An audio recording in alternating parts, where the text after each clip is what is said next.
Nikoh mana shu halollik, poklik insoniyatni sog'lom saqlab kelayotgan asosiy omillardan biri. Bu juda muqaddas sanaladi va abadiylikka aqd qilinadi. Shuning uchun nikohda agar bir kishi muddat belgilasa, nikoh bekor bo'ladi.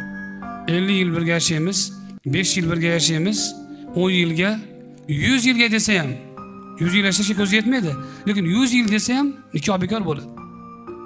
Nikoh faqat abadiylikka bog'lanadi. Imom Zufar aytadilarki, agar muddat zikr qilib qo'ysa, muddat bekor bo'ladi, yana abadiy qoladi deydilar. Uchta imomimiz aytadilarki, muddat zikr qildimi, aqd tagi bilan bekor bo'ladi, qaytadan kelishish kerak deydilar. Nima uchun? Nikoh aqdi abadiyligidan.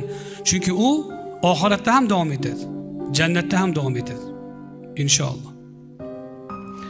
Jannatda ham hurlardan ayolingizni afzal qilib beradigan omillardan biri uning amali bo'lsa, ikkinchisi nikohi bo'ladi.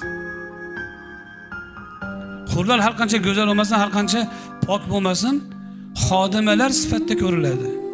Ammo ayolingiz jannatga Alloh kirishni nasib qilsa hammamizga, ahlimiz bilan ayolingiz u malika hisoblanadi. Hurlardan baland turadi. Nima bilan? Aqd nikoh aqdi bilan. Nikoh ana shunday muqaddas robita. Uni hazikamiga yechib olib, hazikamiga talog'ini berib, o achchig'i chiqib qolsa, og'ziga kelgan gapni aytib yechadigan narsa emas u.